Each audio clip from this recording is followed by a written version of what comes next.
So what's up, everybody, and welcome back to the second Freedom Foods Farm podcast. We're here with Scott and Jenn Burton of It's 2 Quacks and 5 Clucks Farm, right? Yes.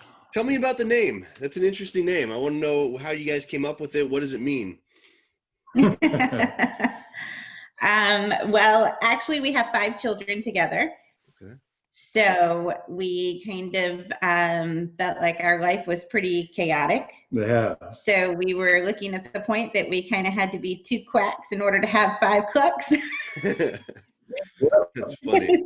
So that's kind of where the name came from. Yeah, it's a unique name. People tend to remember it in their own different way, but everybody knows when they hear something of the variety that they're talking about. Good us. branding. It's very good branding. So you guys have a YouTube channel, and you guys are in what part of the world are you guys in? We're in the United States, Ryan. Yeah. Well, what state? What state? What state? We what are. city-ish? Give me a general area. We are located in Partlow, Virginia. Okay. Yeah, Partlow, Virginia is you're about directly in between Richmond and DC. Yep. Okay, so you're about 2 hours. Mm-hmm. Yeah, about 2 hours from Joel Salatin. Woo! There we go. You just visited him recently, right?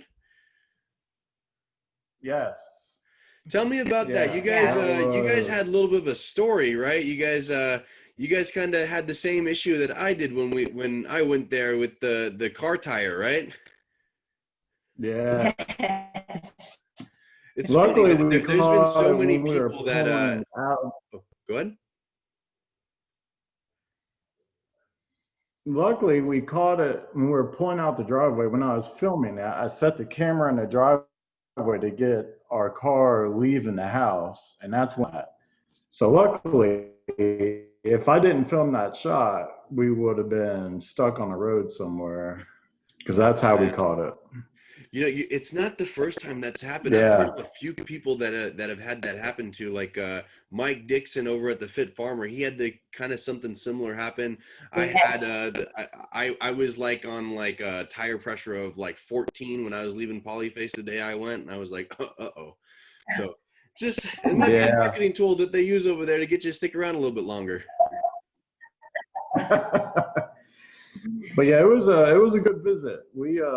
I got up at about 4 in.the.morning that Saturday to go to Polyface. I got lost probably 2 or 3 times. The GPS had me in someone's driveway that wasn't even close to Joel's. So I finally got there, and it was still dark out, and my high beams is facing his house. So I was like, uh-oh. I know he has an open door policy 24/7, but you know, it was a little early. It was still early. I kind of hung out in the car for a while. I parked next to the store, you know, watched the guys load the truck up with produce and stuff that they were going to do their deliveries. And long story short, I saw a skunk heading towards one of his hen houses. And then a minute later, I actually saw Joel. So I told Joel, he ran inside the house, got a shotgun, and we went on a one-on-one skunk hunt for about 10 minutes. Oh, that's pretty cool. So that was fun. But I didn't want to hold him up. I didn't want to ask him any questions. So, you know, he's a busy man. We were there for the lunatic tour and pick Jenn, the girls up. But yeah, that's a very interesting story. So you guys, what are you guys doing? You guys are running a farm now? How long have you guys been doing it? What stage are you at? What animals do you have? Well, we're at the chaos stage. We've always been at the chaos. You know, honestly, Ryan, we jumped in head first and we moved extremely fast, probably too fast. Yeah. And a lot got on my dinner plate and I wasn't eating it fast enough. And it's kind of still like that. It's slowed down some. We got better time management. But we officially started 2 years ago. Yeah. Okay. So we've done a lot in 2 years. Oh, we've done so much in 2 years. And YouTube channel is only a year old. It'll turn a year old next month. Oh, yeah. Cool. Yeah. But currently we have laying chickens and meat birds and ducks and a goose. But we have gone from, prior to that, we had an entire Mangalitsa pig breeding program. Yes. Oh, wow. Yes. And we put everything we had into that, really, all of our time, for especially the first year. We had very successful litters this spring. All piglets were sold with deposits before ever hitting the ground. It was an excellent adventure. It was. But it was taking a lot of time. Not only that, Ryan, it was taking up a lot of dedicated land with the rotational grazing. And with us wanting to do a veggie stand, garden expansion, and meat birds, we only have 7 acres cleared for pasture.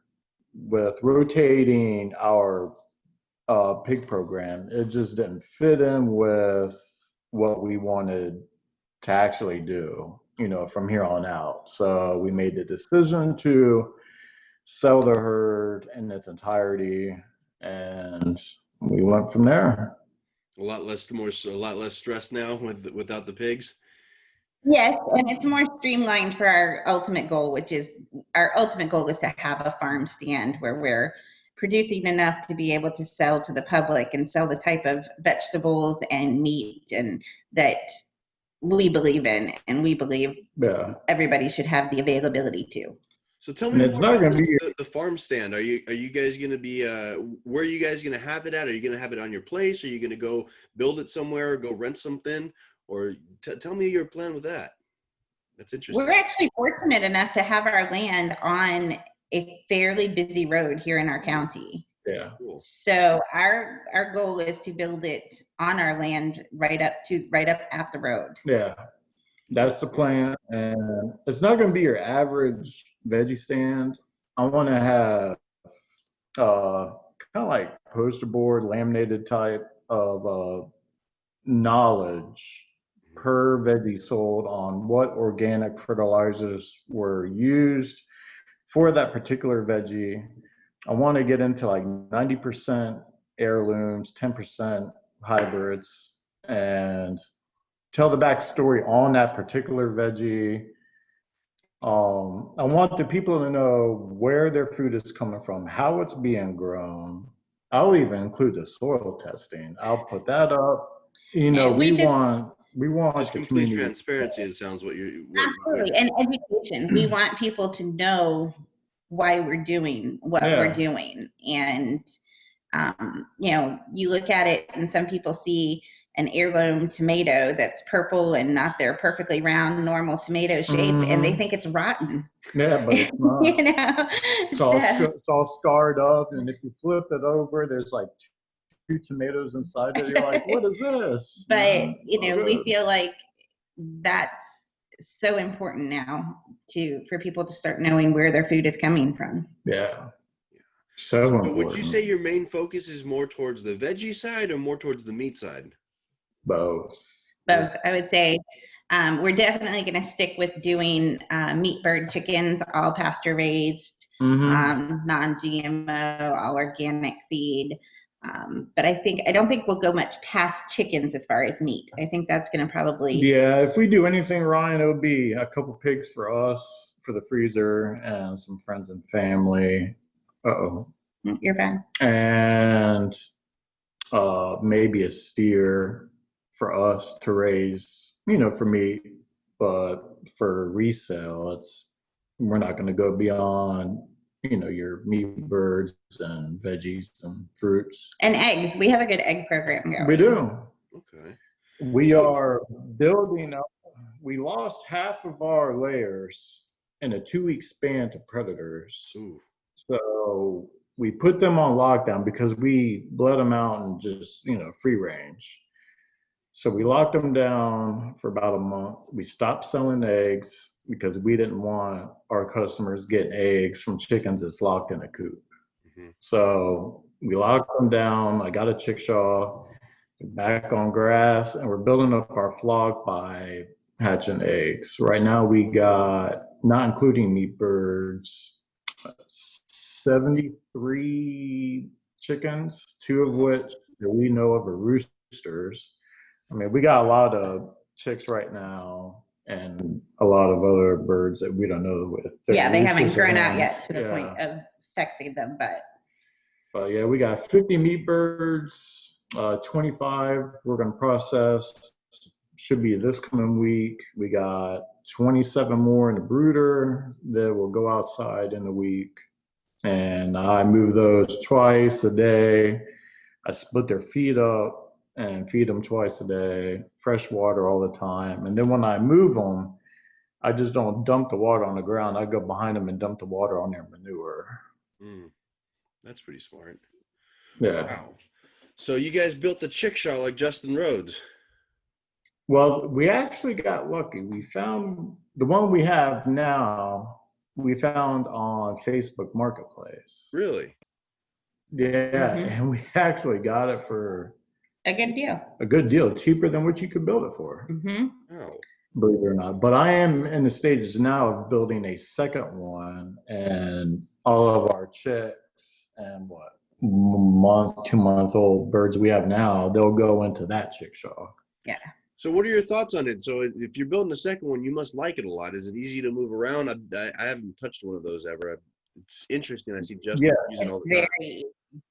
It's very easy. Even if you hit a little hole in the ground where the chickens have dug up to take their dust baths, it still rolls with ease. And the chickens, they don't give us any issue. They go straight in it, just like any coop at night. And we move it first thing in the morning before we let them out. Yeah. And they've done wonderful in it. I've been very pleased with it. Yeah. We use 200 feet of Premier One netting, and they stay in that paddock for about a week. And then after a week, we move them out.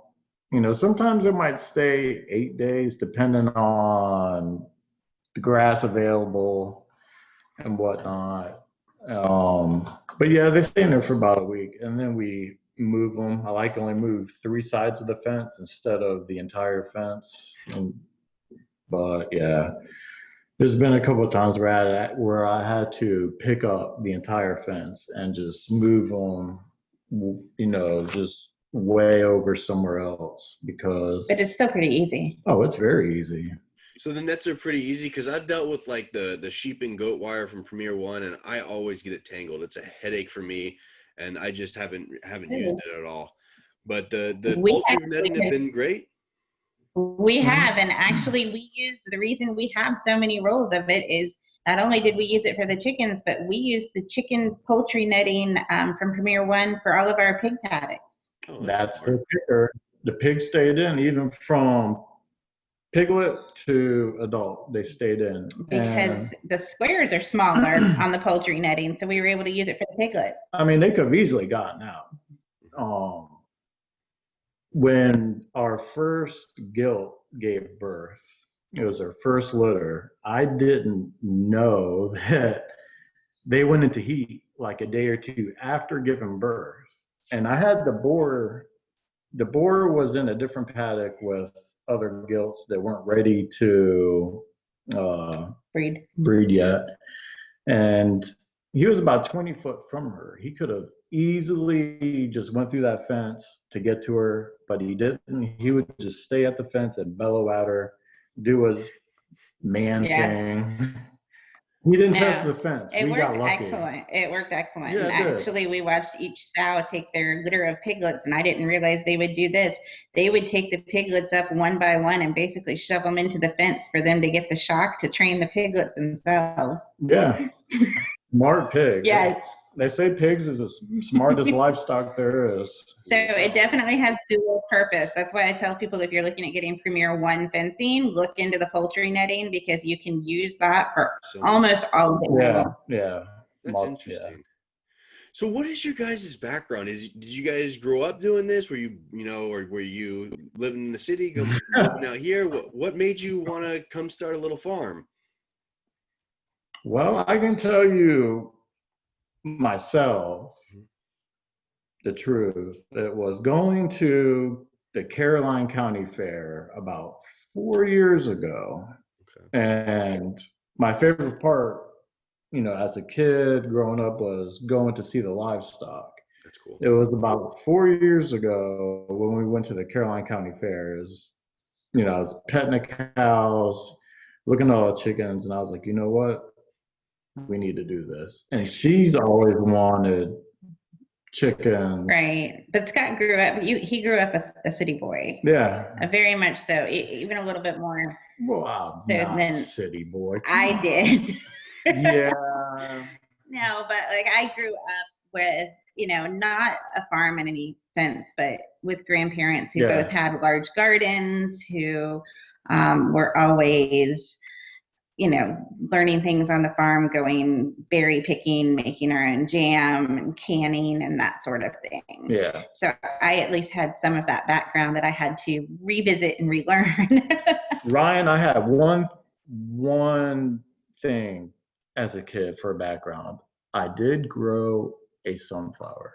I took care of that sunflower like it was a baby, even though I was only like 7 years old. I cared for it, and it grew up to be a healthy 6-foot sunflower. And when it died, I cried.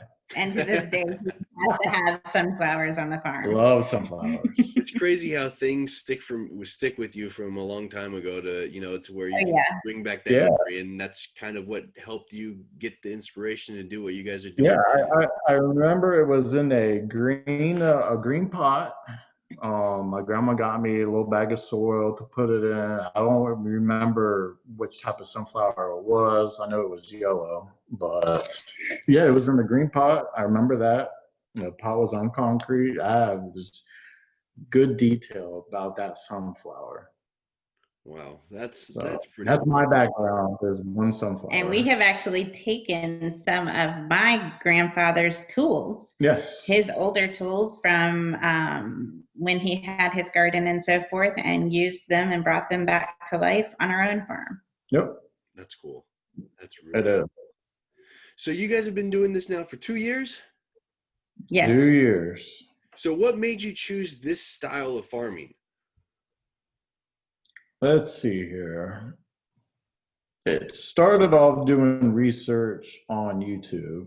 I came across Josh, the Stony Ridge farmer. That's where it started as far as my research. And then from there, it went to Alumna of Lumna Acres and then Justin Rhodes.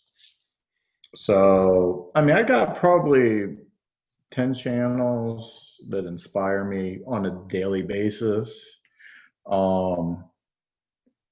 The no chemicals, just absolutely. We wanted to go that route. Also, knowing that we didn't have an abundance of acreage.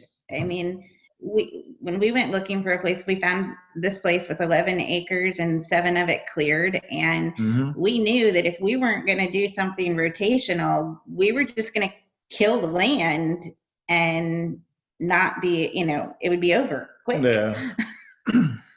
Wow. So it's for space wise is another main thing. So how much garden space are you guys using, to produce enough for a veggie stand?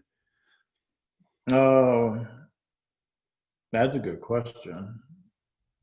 Just give me. I know our garden size right now is, what do you think, 15,000 square feet? Maybe. It was smaller this year because we were just doing it for the family. Yeah. But we're going to be expanding to, I would say we're going to have at least close to an acre. Yeah, probably. Plus greenhouse. Big garden.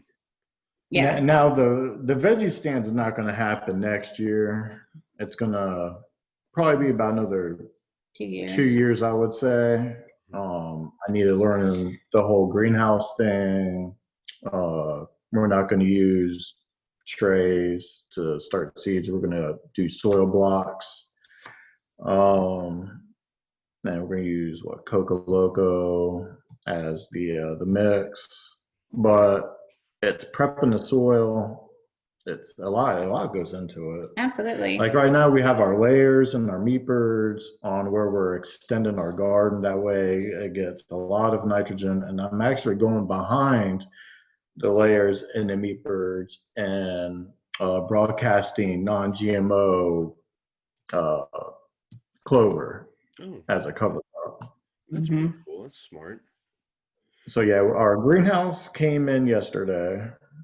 It's actually a caterpillar tunnel from Farmer's Friend that I'm going to use as a greenhouse. I got 2 indoors to close it off. So that's going to be our greenhouse. We got their biggest silage tarp.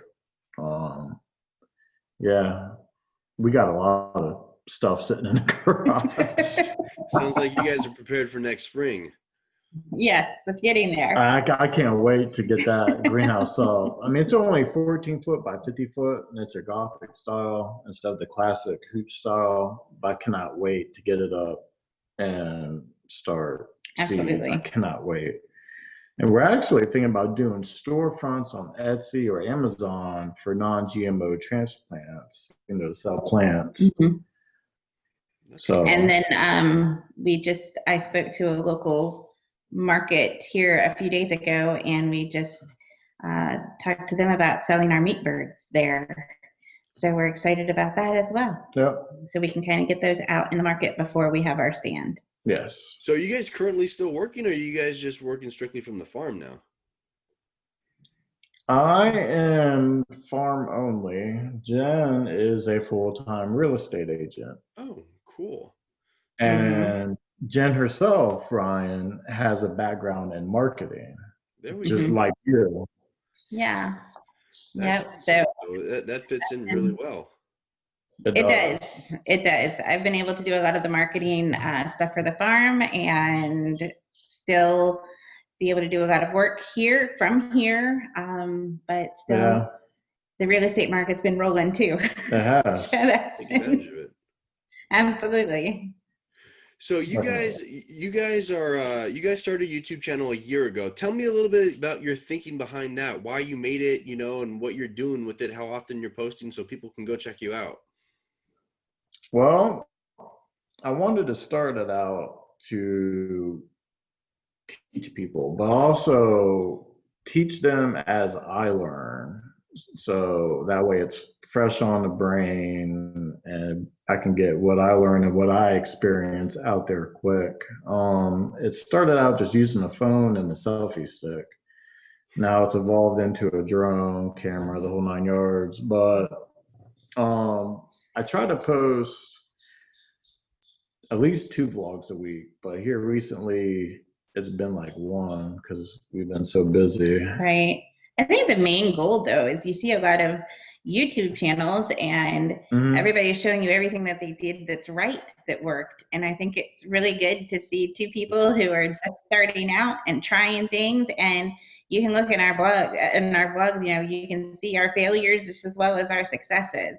And if we can save somebody some time, not going through some of the things that we've gone through, just like we said at the beginning, our first thing that we tell anybody who's looking at doing this is don't jump in too fast.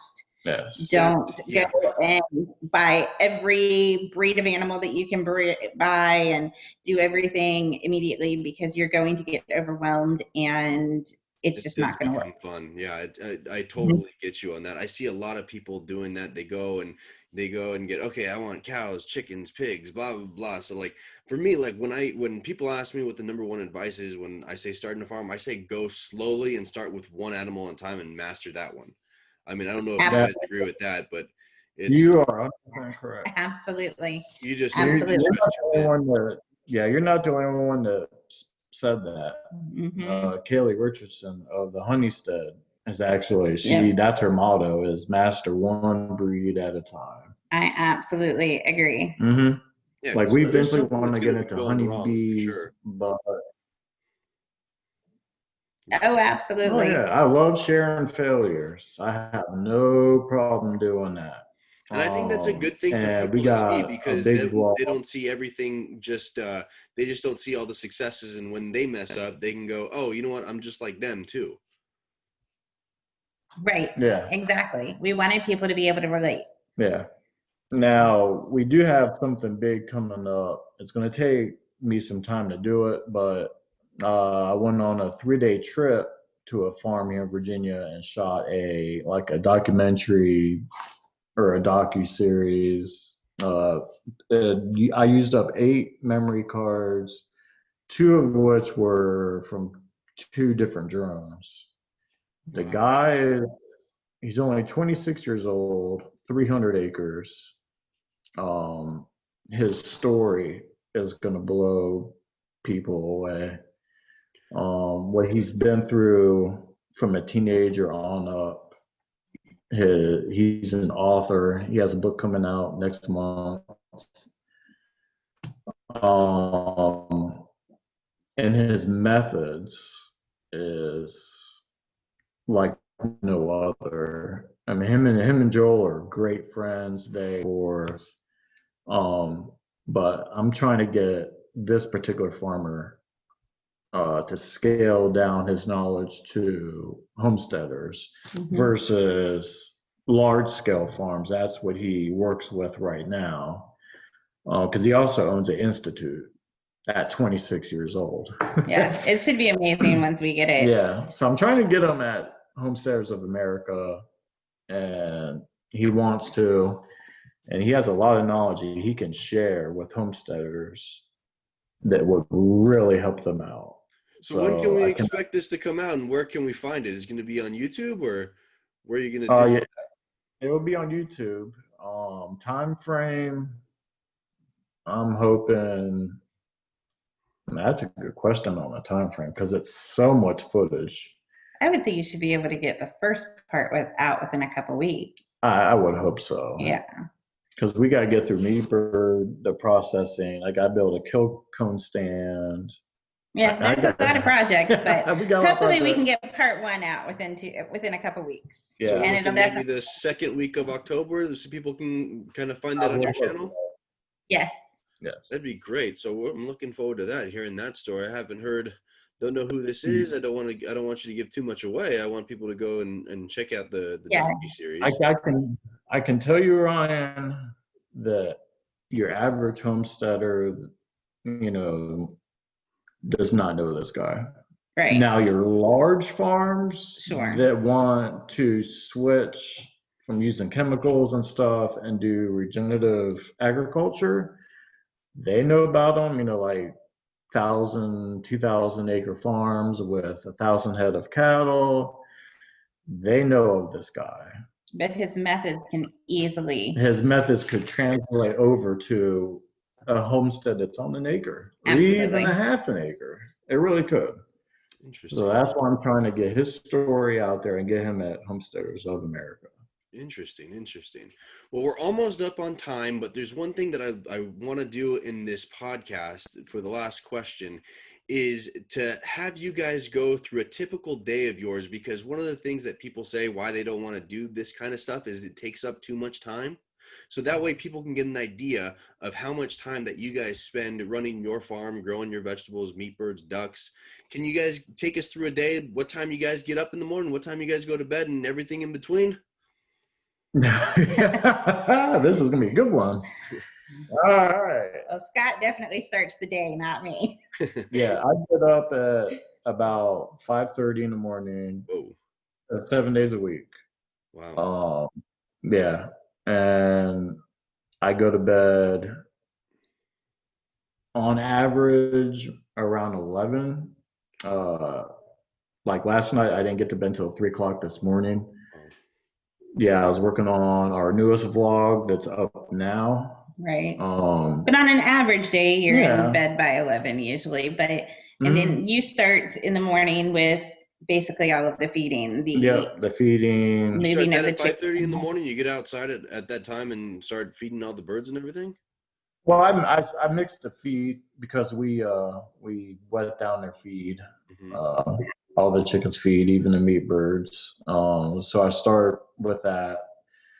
then I get out there just as the sun is coming up, when it's just light enough, and then I start my rounds with the chickens, and then garden projects. I mean, everyone's time is going to be different depending on how many animals you got, but you know, with what we have going on here, there's plenty of work from sun up to sundown.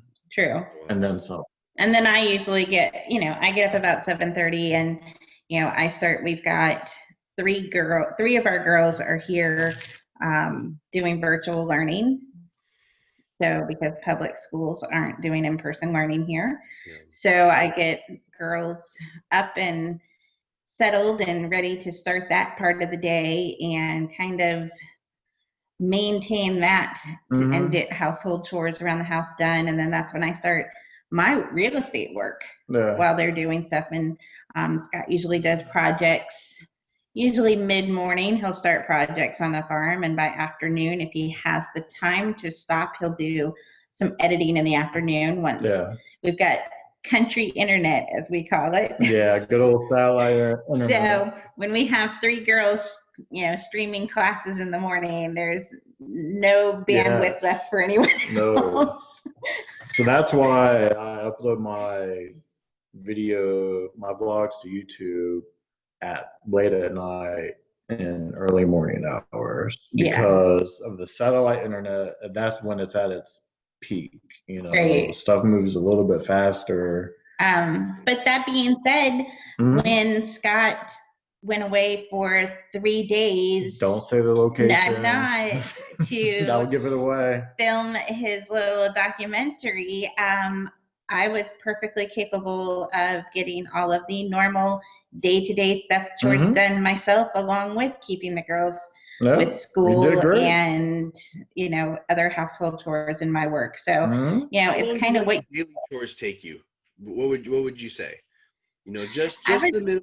Move the, you know, do your move or feed the animals and everything. Without the projects, how much time do you think you spend a day on that? 3 hours? I would say in total 3 to 4 hours, because I like to look at the chickens to see if they're, you know, if any of them are sick. Like our transition coops, I check for any dig marks from, say, a raccoon, a fox, or anything like that. I'm very meticulous. I always look for any scratches on coops, any, you know, scat from predators that's, you know, could be around on our land. I go over everything with a fine tooth comb. But I would say 3 to 4 hours for average chores, and it can be split usually morning and night. So a couple hours in the morning, a couple hours at night. And, you know, you don't have to have obviously all the projects that we have going on at the same time or filming and YouTube channel. You know, the average full-time person with a full-time job could still do this if they're willing to put in some time in the morning and evening. Yeah, they don't need a YouTube channel or anything like that. Just get yourself some laying hens, and, you know, depending on where you live at, you got to check your local county ordinances and stuff. But start with chickens. I would start with chickens if someone was starting out. So do not start with pigs like we did. Don't do that. That's a lot. Pigs scare me.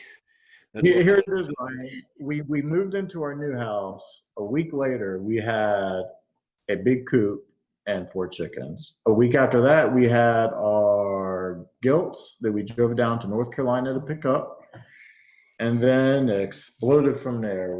I'm talking, it was massive. I mean, even right now, we have 126 chickens. That includes meat birds. We got one chirping right now in the incubator that actually its membrane hardened up. And Jenn saved his life this morning. Yep, I helped him out of his egg. Yes, so far so good. You know, he didn't bleed. So yeah, it's just, you've got to grow it small. Like I said, if Scott had gone away for 3 days and we still had the whole pig breeding program, there's no way I could have done it. No. And the kids either, because I mean, the pigs, they don't mean to, but they throw their weight around and they can easily take out your knee and tear your ligaments. And it got to the point to where they saw that feed bucket. It was hard to get in the Premier One fence. Really? To be honest. Yeah. So, but I mean, they're a bucket trained anyway. So even if they did get out, I can get them back in. Yeah, but it was definitely, we started way too fast. We do not start with pigs. Start with chickens. So you would say your main goal is to start slow? Or your main piece of advice for people is to start slow? Absolutely. Yep. Start very slow. But even with our first garden, it was huge. Yeah, it was so big. It was almost 3 times what we had this year, and we had so many veggies that we were, no problem, but we were giving them away to family and so forth. But just the weeding, and it was so overwhelming. Yeah, this year, I did the back to Eden method, used wood chips. That took out, spending 5 hours every Saturday pulling weeds. So that saved. Plus, I mean, I had peeled some wood chips back the other day, and there's, a real thin layer of black gold under the wood chips already. Yeah, so there's great soil there. Yeah, it has its benefits. That method does. That's awesome. Well, thank you guys for being on. Really appreciate it. Tell everybody how they can find you at different social medias. Is it mainly YouTube, or let people know? Mainly our YouTube channel, but we also we are on Facebook. We have a Facebook page, Instagram, and it's 2 Quacks and 5 Clucks Farm. Yep, 2 Quacks. Go subscribe to Jenn and Scott's channel, and you can see everything that they're doing. It's pretty cool. I've watched quite a few of you guys' videos and very impressed. I like the drone footage, by the way, and your whole tour at Polyface. That was really cool. So, thank you. So with that, you guys have a great one, and we will catch you on the next one, okay? Sounds good. Thanks, Ryan. Thanks, Ryan. Thank you.